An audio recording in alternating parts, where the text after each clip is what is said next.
Welcome to Scary Central, the place where real-life horror comes alive. We dive into true creepy stories from the darkest corners of the world, told slow, immersive, and perfect for late-night listening. Stay alert, you never know what's watching. Tonight, we're taking you deep into the isolated roads and small towns of Texas, where quiet can be deadly, and the shadows are never empty. 4 true stories of being watched, stalked, and hunted, each one stranger, scarier, and more unsettling than the last. Keep your lights on, and listen closely. I moved to a small town in East Texas about 3 years ago. It's the kind of place where everyone knows everyone else, and the roads are lined with old pine trees that cast long shadows even in the middle of the day. I thought it would be peaceful, a place to finally slow down after years of living in the city, but I didn't know just how quiet it could get at night or how dangerous that quiet could feel. My first real encounter with something off didn't happen immediately. For the first few months, I was just getting used to the silence. My house was old, one of those single-story clapboard houses with a creaky front porch and wooden floors that groaned under every step. At first, I loved it, the way the wind rattled the windows, the distant hum of crickets, the smell of damp pine needles after a rainstorm. But there was a stillness that hung differently at night, almost thick enough to touch, and it felt like it had weight. It started small. I'd wake up around 2 or 3 in the morning and hear the floorboards creak upstairs. I live alone, and the sound always came from the attic. I checked it countless times. Nothing. Just the old wooden stairs, settling. I told myself it was nothing. Old houses made noises. That was the rational explanation. I clung to that thought because it was all I had. Then the footsteps began. Not every night, but often enough to notice a pattern. Slow, deliberate, pacing near the bedroom door. I'd hold my breath and listen, counting each step. Sometimes they'd stop for long stretches, almost like whoever or whatever was there was watching me sleep. I'd lie in bed, too afraid to move, feeling the weight of their gaze even though I couldn't see them. The first time I saw something was subtle, almost mundane. I had gotten up to get a glass of water, and when I turned back toward the stairs, I caught movement out of the corner of my eye. A shadow flicked across the hall. I froze. My heart was hammering, and I told myself it was my imagination. But the shadow was too fast, too fluid to be a trick of the light.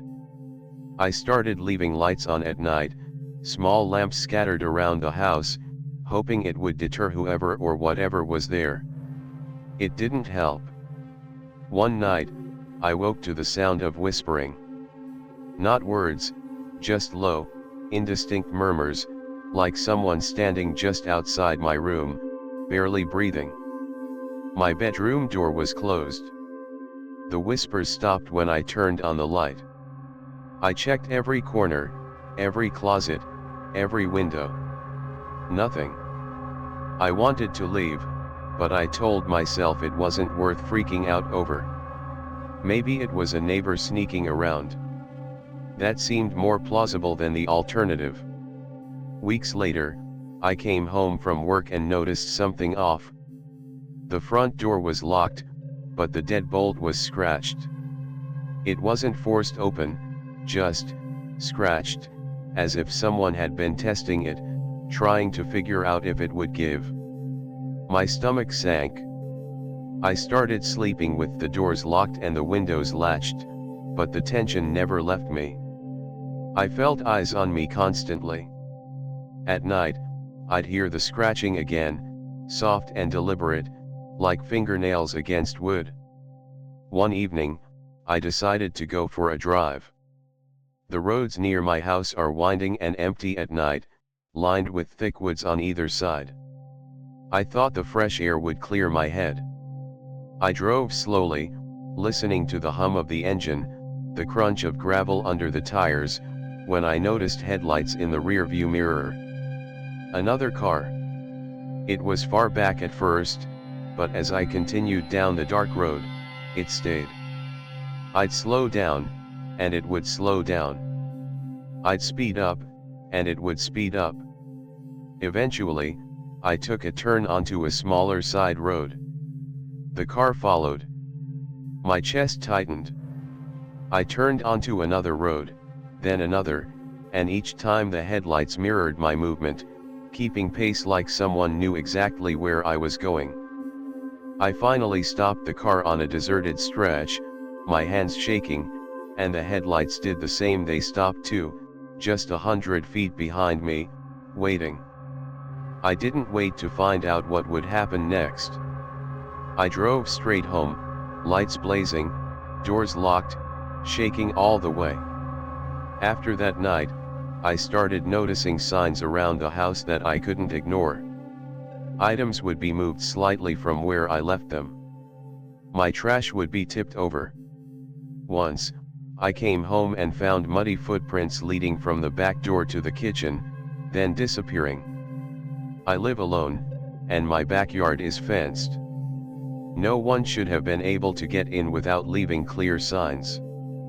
But the footprints were there, fresh, and I hadn't left the door open. I called the police once, explained what had been happening. They said it could be a neighbor playing tricks, or an animal, or just the house settling. They couldn't do much without evidence. That's when I realized I was trapped in my own home. Every night, I had to convince myself it was nothing, even as I heard the floorboards creak, the whispers, the footsteps just outside my bedroom door. The first time I confronted it directly, I stayed up all night in my living room with a baseball bat. I didn't sleep. Every creak, every scratch, every whisper made me flinch. Around 3 in the morning, I thought I saw a figure at the window. Just a shadow, really, shaped like a person, standing perfectly still and watching. My heart stopped. I slammed the curtains shut, but I swear I could still feel it. Watching. Waiting. After that night, I started keeping cameras in the house. Motion sensing cameras in every room. The first few nights, the footage was normal, just me moving around. Then I started catching things I couldn't explain. Shadows moving against the walls, in corners where I hadn't been. Doors that were firmly shut, slowly creaking open. One night, my bedroom camera captured someone standing at the foot of my bed. Tall, dark, featureless in the grainy black and white footage, just standing there, silent. I had the chills for a week just watching it. I stopped sleeping in my bed. I started sleeping in the living room, with every light on. I would sit up for hours, staring at the shadows, listening. And sometimes, just sometimes, I would hear it again, the whispering, soft and patient, right outside the living room window. My nerves started to fray. I felt trapped, hunted in my own house, like the walls themselves were conspiring against me. The small town doesn't help either. It's quiet during the day, almost idyllic, but at night it feels like the silence is hiding something. I've talked to a few locals, carefully, trying not to sound crazy, and some of them hinted that disappearances aren't unheard of. People vanish in the woods, along back roads, or just off the grid, and the police sometimes don't find them. That realization was like adding fuel to the fire. I wasn't imagining it. Whatever was here, whatever had been watching me, it wasn't alone in choosing this place. One night, I left a window cracked, just slightly, because it was hot. When I got home from work the next day, it was wide open. The screen was ripped out, and there were marks on the sill, almost like someone had tried to climb in. I didn't sleep that night. I drove around the town, lights on, doors locked, hard hammering. Nothing followed me, but the sense of being watched never left. Eventually, I moved some things around in the house, setting up traps to catch whoever was breaking in. But nothing ever triggered them. No alarms, no cameras, nothing.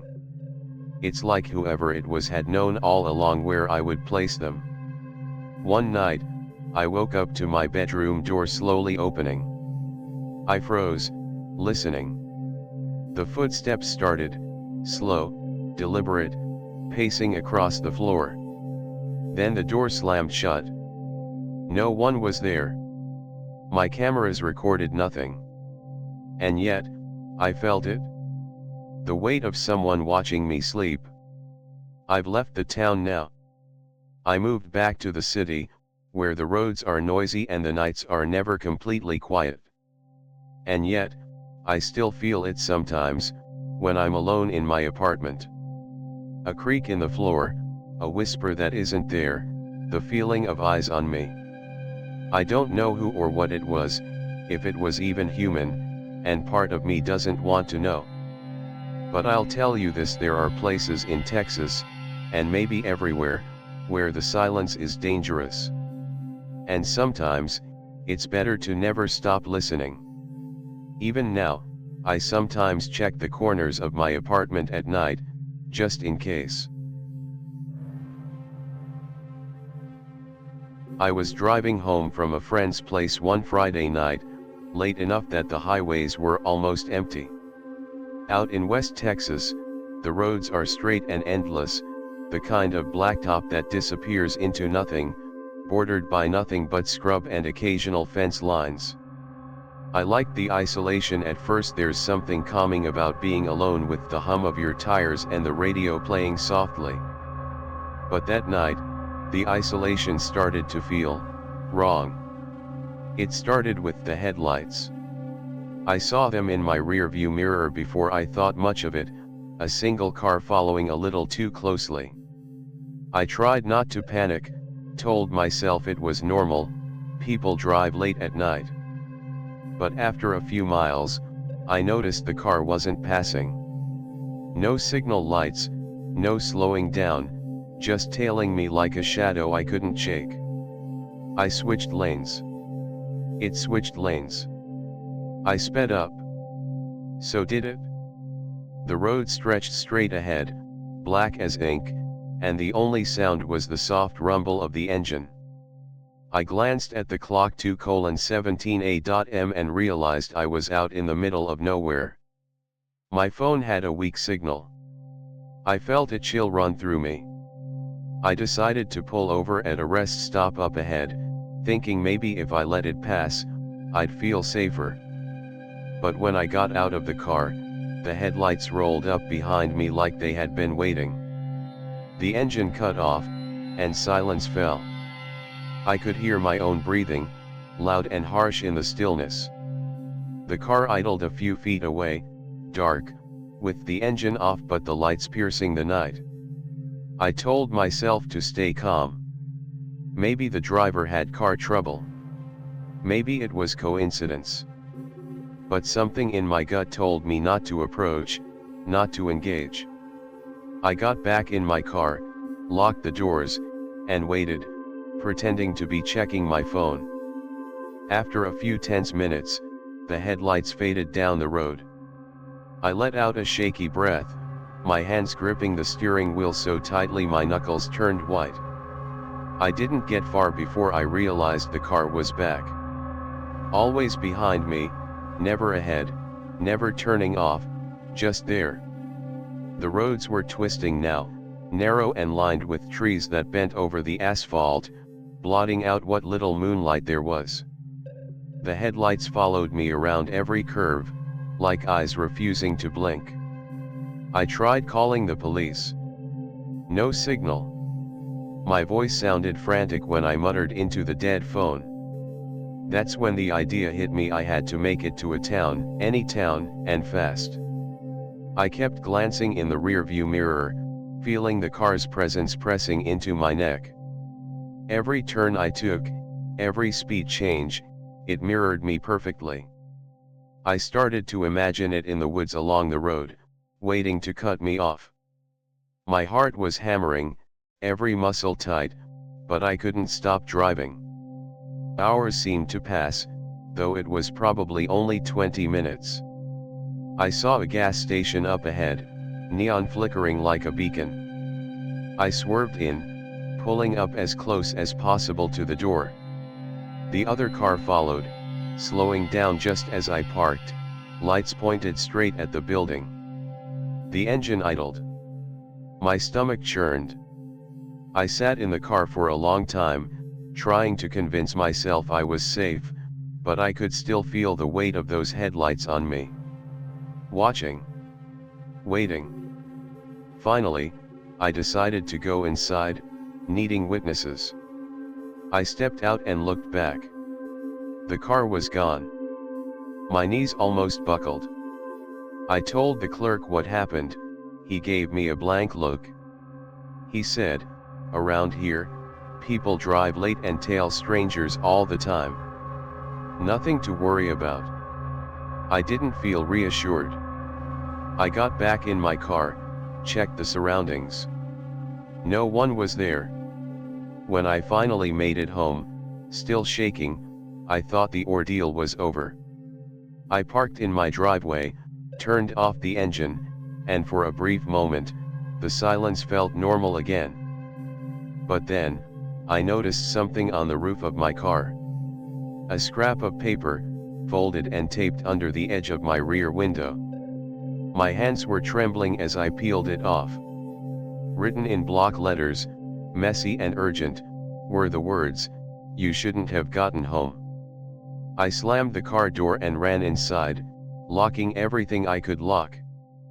The rest of the night, I barely slept, every noise outside making my stomach drop. The next morning, I found tire tracks in the dirt beside the driveway. They ended abruptly, as if whoever had left them had waited, then vanished. I called the police again, but without the car or any clear evidence, there was nothing they could do. Weeks went by. The sense of being followed didn't fade. I started noticing things when I left the house for work. A figure standing by the edge of the highway, just far enough away to avoid recognition. Car headlights in the distance, sometimes reflecting in my rear-view mirror when I had thought I was alone. Packages at my door with nothing inside. I stopped going out at night. I stopped driving alone. Then one night, I woke up to a scratching at my bedroom window. Slow, deliberate. I froze. The window was closed and latched. I lay there, barely breathing, listening. The scratching stopped.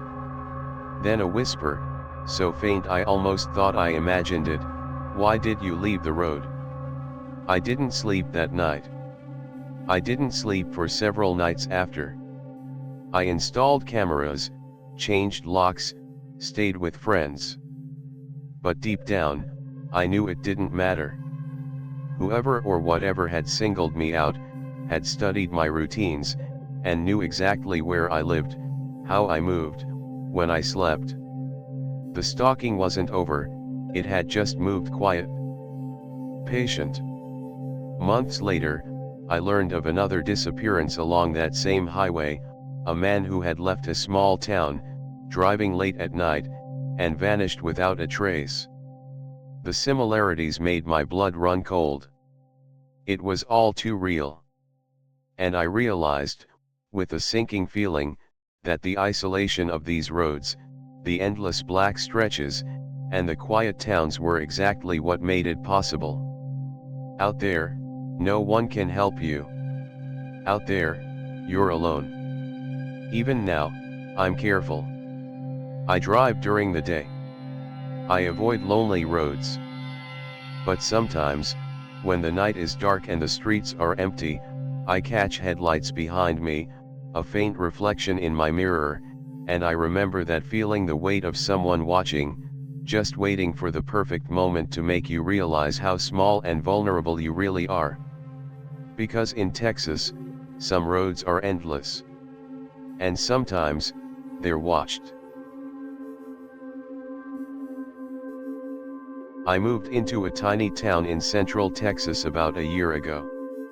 The population barely hit 300, and most of the residents had lived there their entire lives. I thought it would be quiet, the perfect escape from the city, but quiet in a small town has a way of getting under your skin.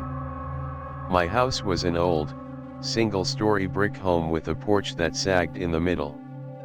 The previous owner had left most of the furniture behind, and while some of it was dusty or worn, it gave the place a lived-in feel that I liked.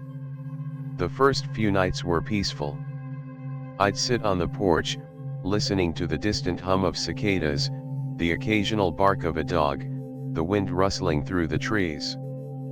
But by the end of the second week, I started to feel watched. It began with small things. I'd leave the front door locked, as I always did, and find it slightly ajar in the morning. Not wide open, just enough to make me uneasy. I blamed the wind, the uneven door frame, anything I could. Then I started hearing noises at night. A floorboard creaking in the hallway outside my bedroom, faint footsteps pacing slowly, stopping, pacing again. I told myself it was just the house settling. One night, around 2 in the morning, I woke up to a sound at my bedroom window. Not loud, but deliberate, scratching, almost like fingernails dragging across the frame. My first thought was a branch, but when I got up and peered out, the yard was empty. The street lights didn't reach far enough to illuminate anything beyond my porch, but I could have sworn I saw a shadow, crouched low, watching. I slammed the curtains shut and stayed awake until dawn. After that, I started sleeping with my bedroom door locked, a lamp on, and my phone in hand. I thought maybe it was someone testing the house, a random intruder. But what made it worse was the timing, always around the same hours, always quiet until I noticed it. There was a rhythm to it, like whoever or whatever was moving through my house had grown familiar with my schedule. One evening, I returned home from work to find the front door unlocked again. Only this time, it wasn't just slightly ajar, it was wide open. My chest tightened. I stepped inside slowly, scanning the living room, the kitchen, the hallways. Everything looked normal, nothing disturbed, except for a chair in the corner. It wasn't the chair's position that unsettled me, it was the way it was facing my bedroom door. Someone had moved it? I called the sheriff's department. They came by, checked the house, found nothing, and suggested I consider a security system. I did. I installed cameras in the main rooms, the hallways, and one outside pointing at the front yard. For the next few nights, I checked the footage obsessively, expecting to catch something, anything. But the first recordings were normal. Nothing. Then, on the third night, I saw it. Just a fleeting figure. Tall, thin, moving with a deliberate, slow gait through the living room. The camera grain made it hard to see details, but it was clearly someone who had been inside my house without me hearing a thing. My stomach dropped. The following day, I posted in the local community group online, hoping someone else might have seen something strange. A few people commented vaguely about break-ins in the area. One woman mentioned that a couple had vanished from a house just a few miles down the road last year. They were never found. That detail made my heart race. I had the uneasy sense that I wasn't just being watched. I was being studied. That night, I decided to stay awake. I sat in the living room with the lights on, watching the shadows, gripping a baseball bat. Hours passed. The wind rattled the windows, The dogs barked in the distance, the occasional car drove past, but nothing seemed unusual. Just when I thought I might finally relax, I heard it, a slow creak on the stairs leading to the attic. I live alone, and I don't have anyone to explain this to without sounding insane. The creaking continued step, pause, step, pause. I gripped the bat tighter, heart hammering. My phone battery was dead, I had unplugged it earlier. I considered calling out, but something in me knew better. Whoever was there wanted me to hear it. The steps stopped just outside my bedroom door. Silence. Then a whisper. Barely audible. "I see you." I froze. My breath caught in my throat. I wanted to scream, to run, to hide, but my legs refused to move. I could feel a presence, heavy and patient, on the other side of the door. I didn't dare look. The whisper came again, soft and deliberate, almost casual, "You shouldn't be awake." The next morning, I checked the camera footage. Nothing. Not a single frame showed anyone entering or leaving.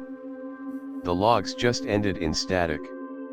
I don't know if it was a glitch or something more disturbing. Weeks passed, and the intrusions continued. Small things at first. A drawer slightly open, a kitchen chair facing the wrong way, a light switch flipped. Then it escalated. I came home one evening to find my bedroom completely rearranged. Nothing missing, nothing broken, just moved. The bed was shifted a few inches, my clothes sorted differently. It was as if someone had lived there in my absence, taking stock of me, cataloging my life. I left town briefly to visit family, hoping distance would shake the sense of being hunted. When I returned, the front door was open again, the screen door torn slightly. There were footprints in the mud leading around the house and stopping abruptly at my bedroom window. No one had entered through the window, but someone had been there, looking in. I eventually had to move. I couldn't live like that. Constant fear, the sense that someone knew me, was inside my house while I slept. But even now, I can't forget it. Sometimes, I see a shadow in the corner of my vision, or hear a creak in an old floorboard, and I remember. I remember that feeling of someone inside my home, silent, patient, watching me sleep. Even when you leave, the fear lingers. You never feel completely safe again. You realize that in these small towns, the people who vanish are rarely missed immediately, and the isolation gives predators the real kind, the quiet kind, the perfect cover. I don't know if the person who watched me was human, or if they were just an anomaly, a criminal in search of a quiet life. But I do know this: if you're ever alone in a tiny Texas town, and your doors and windows seem secure, trust your instincts. Because sometimes, they're not. Because sometimes, the ones who watch aren't outside. They're already inside. It was the kind of night that makes you feel invisible, even when you're not. I was driving home from a weekend fishing trip with a friend in West Texas. The roads were empty, lined with scrub and old fence posts disappearing into darkness. The moon was thin, barely illuminating anything beyond the edges of my headlights. I was alone in my truck. My friend had left hours earlier, and for the first time that night, the quiet felt too heavy. I'd been warned about driving those back roads late at night, but I didn't think much of it at the time. People exaggerate. You get used to the dark stretches and the isolation. But that night, I started feeling like someone or something was keeping pace with me. It started subtly. I'd glance in the rearview mirror and catch the reflection of headlights just a mile back, moving steadily. At first, I assumed it was a late-night traveler. I took a turn onto a smaller, narrower road to see if they'd pass. They didn't. The headlights stayed just behind me, following every curve and stretch. I tried to shake it off. Maybe they had a car problem, maybe they were lost. But as the miles went on, that rational thought began to feel hollow. The radio cut out suddenly, static snapping across the speakers. I tapped it, switched stations, nothing but static. My phone had no signal. I felt my stomach tighten. The air in the truck felt colder, heavier, like someone was pressing against the windows from the outside. I kept my eyes forward, tried to keep my breathing even, but the feeling of being followed didn't relent.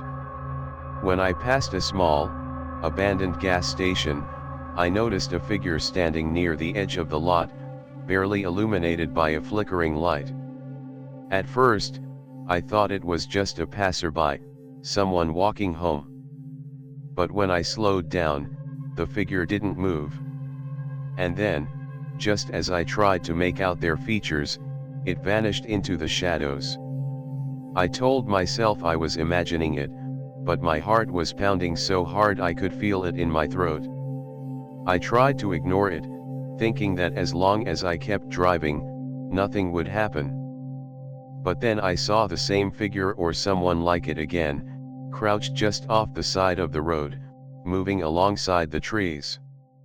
I swerved slightly, trying to get a better look, but when my headlights passed, there was nothing.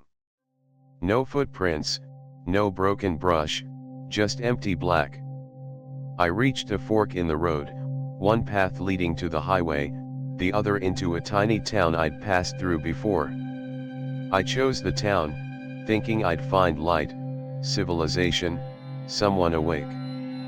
But when I entered, the streets were empty, every house dark, doors shut. Not a single car was parked outside.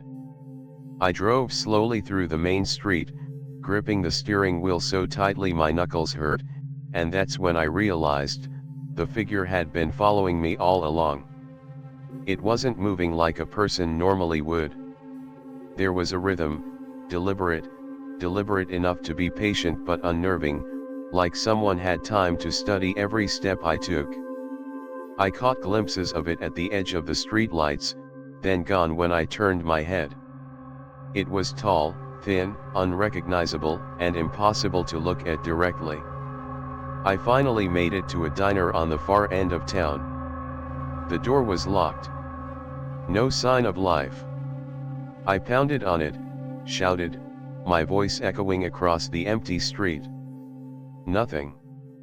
My headlights reflected in a window, and for a fleeting moment, I thought I saw the figure in the glass, standing behind me. When I spun around, the street was empty.